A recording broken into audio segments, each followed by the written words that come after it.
U sama QT interval. Gelombang U atau dia interval QT.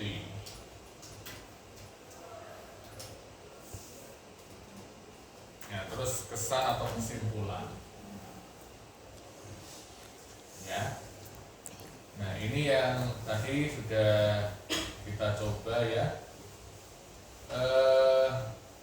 Yang namanya rhythm sinus ini syaratnya di sini. Jika setiap bentukan gelombang P diikuti dengan suatu kompleks GRS yang bentuknya normal. Ya. Terus gelombang P ini harus selalu dia upright, positif. Di lead 1, 2, dan 3. Kalau ini ada yang arahnya ke bawah tadi, bisa jadi salah pasang kabelnya tadi yang saya singgung. Ya. Kemudian PR interval itu di sini ya, 3 small boxes, satu kotak kecil itu sama dengan 0,04 second. Ya. Kemudian kalau ini sebutan ini tidak memenuhi, artinya kita berhadapan dengan apakah atrial rhythm, apakah junctional rhythm, ataukah dia ventricular rhythm. Kemudian yang berikutnya regularitas. Jadi regularitas masuk ke irama. Ya, irama tadi sinus atau tidak, kemudian regularitas masuk ya. Ada yang mengatakan reguler, irregular. Secara lebih mudah ya antara reguler sama irregular. Ya, secara lebih mudah. Nah, itu menghitung rate atau frekuensi. Betul, tadi ada yang dari P ke P, dari R ke R. Ya. Ini dilihat jenis iramanya, apakah irama atrial atau dia irama ventrikuler. Kalau irama atrial kita ukur dari jarak P ke P. Mana P ke P? Ini ya P, sini. Ya, ini P ke P. Ventrikuler berarti R ke R. Ya. Rumusnya jika reguler kita bisa memakai kotak kecil, umumnya kotak kecil ya. Jika kalau umpamanya maaf, ya saya mengapa kadang menanyakan beberapa buku skill ora cetha, aku tidak bisa melihat kotak kecil.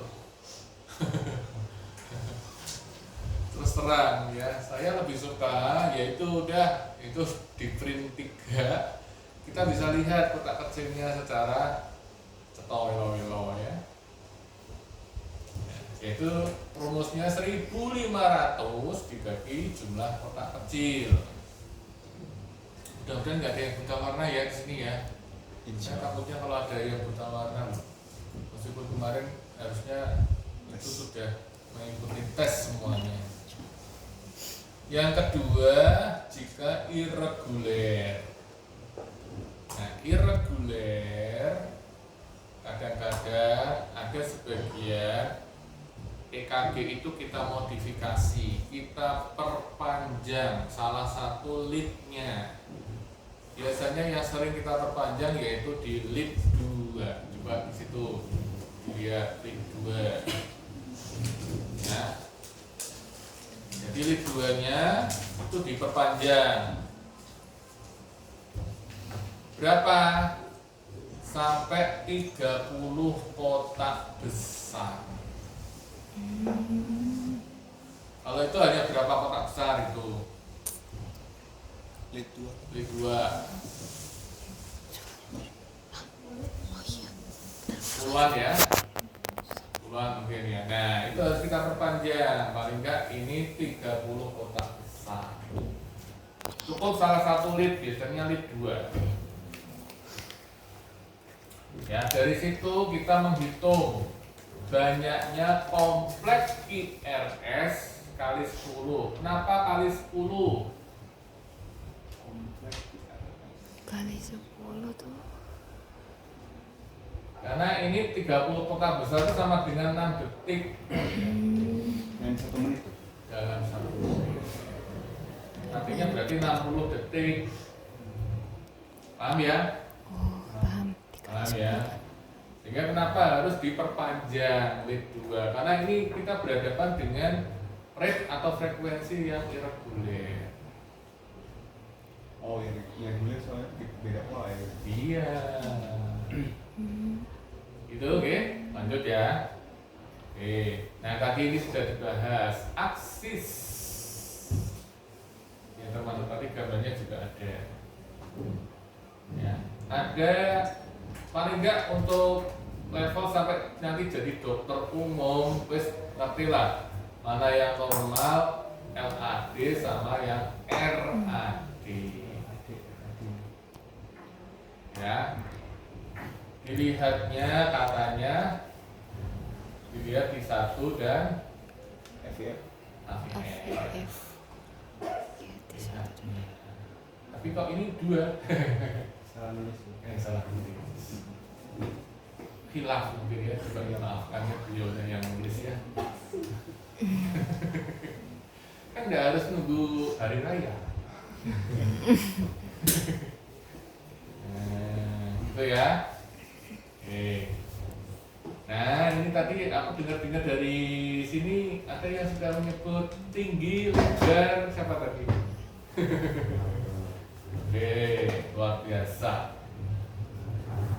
Jadi kita harus tahu bahwa ciri gelombang P normal harus dihafalkan. Ya. Terus ini kata kuncinya selalu positif di lead. Tadi kalau 1, 2, 3.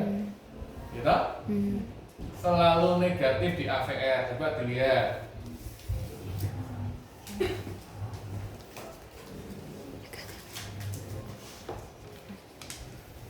Kalau sudah sesuai berarti tidak ada salah pasang leadnya. Sama ya, sesuai ya. Oke. Nah ini tingginya sama lebarnya. Kalau tinggi kita bicara voltase. Ya. Satu kotak kecil itu 0,1 mV milivolt. Satu kotak kecil. Oh, satu kotak. Kalau lebar itu kita bicara durasi second. Satu kotak kecil berapa? Durasinya 0,04. betul 0,04 second. Dihafalkan ya. Ke atas ini voltase. Lebar Second. ini durasi. Durasi. Voltase satuannya milivolt. Milivolt. Durasi satuannya Second. Oke, udah ya paham. Ini kan belum kita bicara EKG patologis, sehingga yang gambar-gambar ini rata rangkai. Nanti saya EKG patologis hari Jumat ya.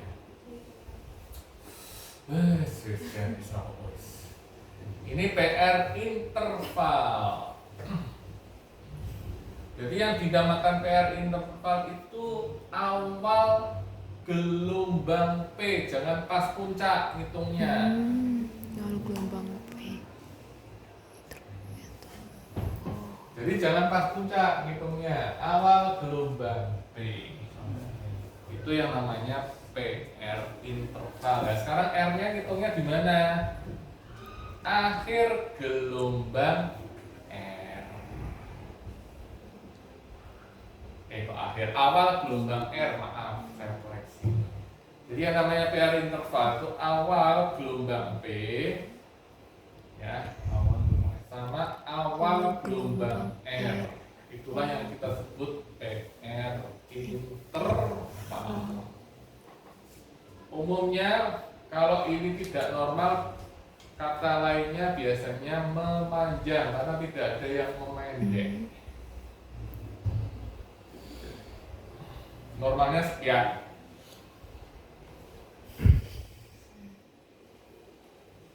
Ya, normalnya sekian.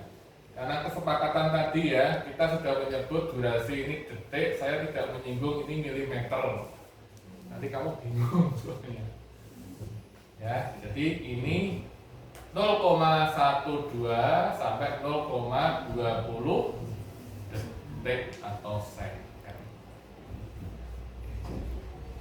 Oke, nah, sampai sini paham nggak? Paham? Udah ya, PR interval itu. Sekarang QRS kompleks. QRS kompleks loh, ini asik ya, asis. Ya, ini aja nanti dibaca ya, yang langsung ke sini. Di P3 itu 4. Dibaca dihafalkan. Apa yang dimaksud zona transisi?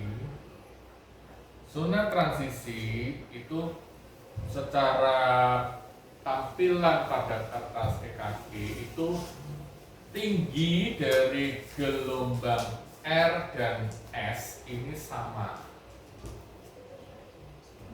Itu yang kita sering menyebut, disitulah yang sering kita sebut zona transisi.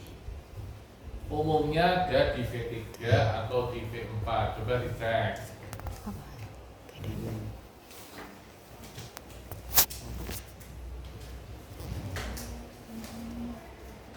Kurang lebihnya sama. Jadi R-nya yang ke atas sama S-nya yang ke bawah. R-nya yang ke atas. Ya, kurang lebihnya jumlah kotak kecilnya sama. Ya. Itu yang namanya zona transisi. Nah, ini kemudian kalau dia berada di V1, V2, ini nanti jadi counter clockwise zona transisinya. Kalau dia di V5, V6, ini jadi clockwise. Nah, jadi ini ya, ini tadi lead tadi lead 1 AVF. Ya, RAD normal. Ya, gampangannya ini kan langsung positif negatif positif ya ini ya. Itu. Ini sudutnya yang tadi ada di gambar tadi. Ya. Ada yang minus, ada yang plus.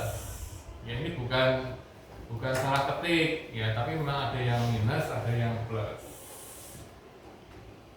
Di sini pecah ya kebetulan ya, di sini agak lebih tol Settingnya. Nah, ini tadi zona transisi. Jadi dia umumnya di sini nih. V3, V4. Jadi tinggi gelombang R sama S ini hampir sama. Oh iya.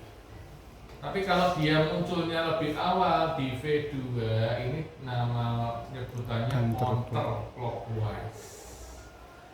Tapi dia kalau munculnya di V5, ini jadi clockwise.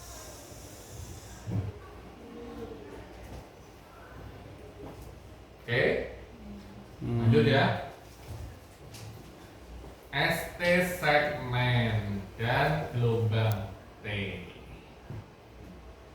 Oke. Ada sebutan yang pertama yang harus saya terangkan itu ada menyebut garis isoelektrik. Nah, Ada yang iso. tahu? Oh, jadi sejajar sama garis awalnya, Dok. Garis awal yang gelombang itu dimulai. Isoelektrik. Garis isoelektrik ini kira-kira. Iya. Jadi ini kalau kita lihat di sini sudah ini Naik. tidak sama, ya harusnya kan di sini nih Iya. Itu berarti ada tinggal apakah dia berada di atas atau dia di bawah. Elevasi depresi. Kalau di atas garis isoelektrik namanya ST elevasi. Kalau berada di bawah ST depresi. namanya ST depresi. Mohon maaf jangan dibahasa Indonesia kan. Ya, tetap nanti kita menyebut ST elevasi atau ST depresi. Saya nggak depresi udah lah, tapi piye meneh ngomongnya ST depresi loh.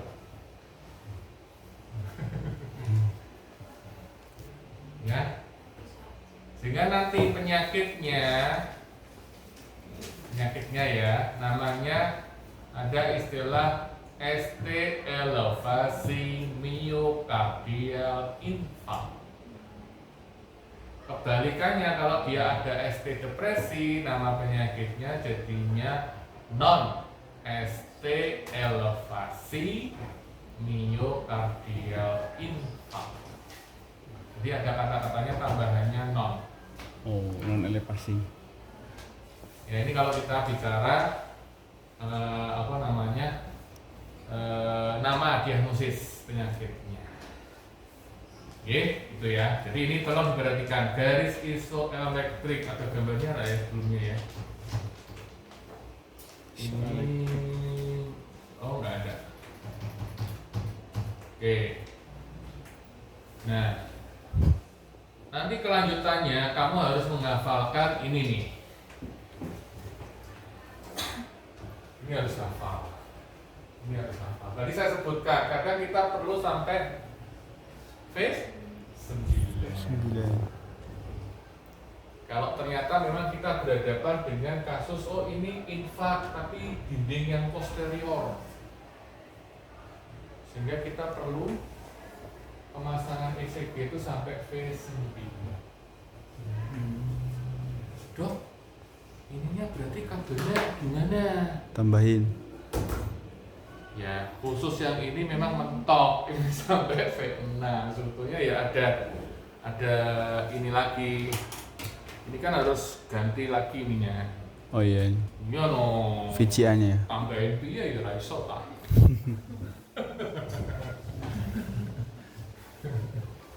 Ini harus dihafalkan ya. Sehingga kalau nanti di kepanitraan klinik koas, saya tidak mau diagnosis hanya menyebut ST elevasi miokardial infark titik. Harus tahu ini ada di mana? Antero ST elevasinya sepawal. apakah di V1, V2, V3, V4. Terus nyebutnya apa? Nah ini. Anterior wall, anterior lateral, Apakah anterior. STEMI anterior septal? Apakah ini STEMI inferior? Harus tahu ini, harus dihafalkan. Ya, untuk koas wajib, saya tidak mau koas nggak ada peningkatan. Tapi kalau untuk panjenengan nggak apa-apa menyebut STEMI sama non STEMI masih boleh. Ya, itu. Oke, ini gambarnya di sini nih.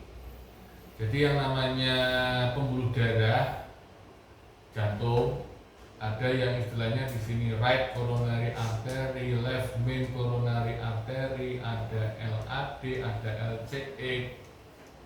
Sehingga nanti kalau ini dikateterisasi bisa ketahuan berada di mana sumbatannya. Sudah pernah dengar ya kateterisasi ya? Sudah lah, ya. Sumbatannya di mana? Ya. Terus nanti ada yang menyebut, ada yang penyumbatannya pada satu pembuluh darah, berarti namanya one vessel disease. Kalau dua ya two vessel diseases, jamak, ya. Ya, dan lain sebagainya. Dulu waktu saya belajar hanya menyebut ya paling banyak three vessel disease, tapi nggak tahu sekarang perkembangannya bagaimana. Apakah ada yang Bisa. sudah ketemu istilah baru ya, saya terus terang nggak ngikuti ya, saya dulu belajar ya hanya paling banyak pre-vessel disease. Nah ini terakhir gelombang T. Gelombang T ini tadi selalu positif kecuali di AVR. Coba lihat.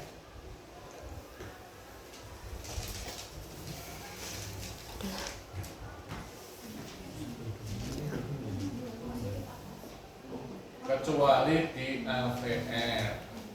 Ini kalau normal ya. Betul? Betul.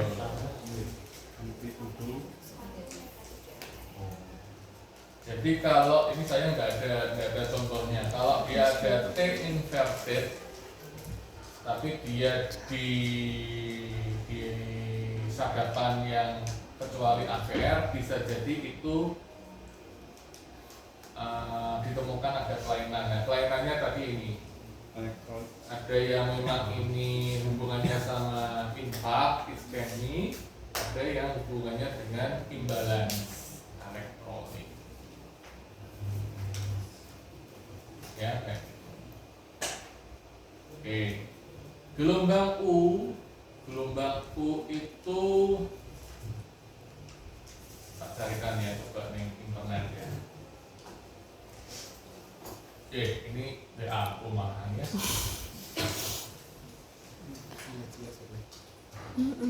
Kurang.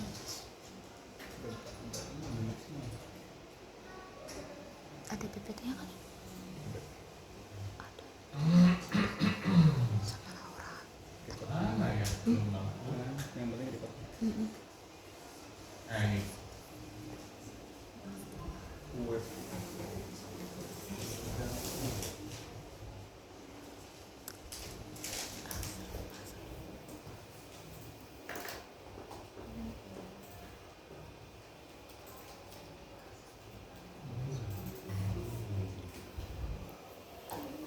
Oh.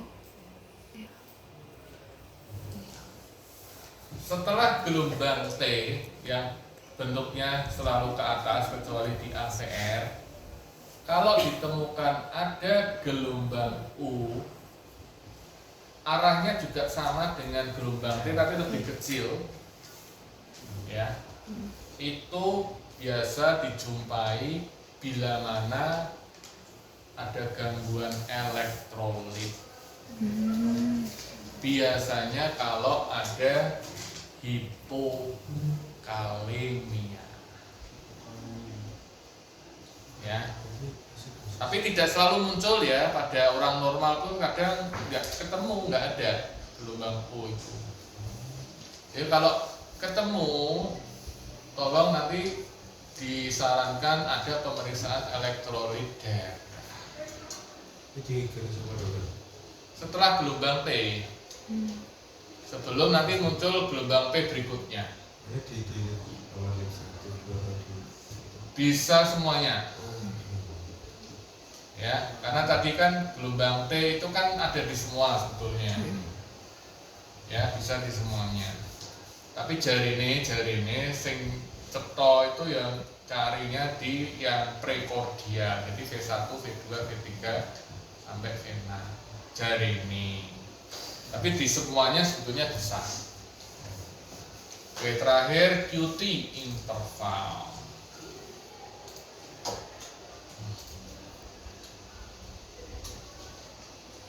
Interval QT.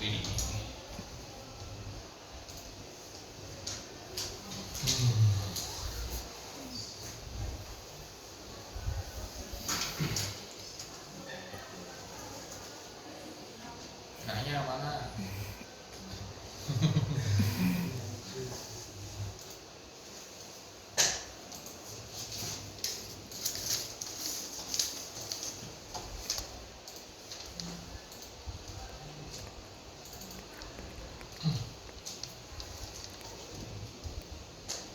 Jadi kalau yang namanya QT interval itu ngitungnya mulai dari awal gelombang Q sampai akhir gelombang T. Ya. hitungnya. Awal gelombang Q sampai akhir gelombang T. Ini normalnya nanti silakan dibaca karena antara laki-laki dan perempuan beda gendernya. Ya, aku lupa usia juga beda Panda, terus terang saya lupa. Tapi kalau gender beda antara laki-laki dan wanita untuk nilai normalnya. Kenapa kita harus tahu? Karena beberapa kasus sudden cardiac death penyebabnya karena ada penyakit namanya long QT syndrome. Jadi tidak hanya karena ST elevasi, karena non ST elevasi ini pun bisa menyebabkan sudden death. Ya, long QT syndrome. Dan ini hampir kadang-kadang kita underdiagnose. Ngurus ini mau perubahan segmen ST, ini lupa. Ya, jadi ini tolong diingat-ingat bahwa long QT syndrome itu bisa menyebabkan sudden death. Ya, dari saya sih sekian. Terima kasih.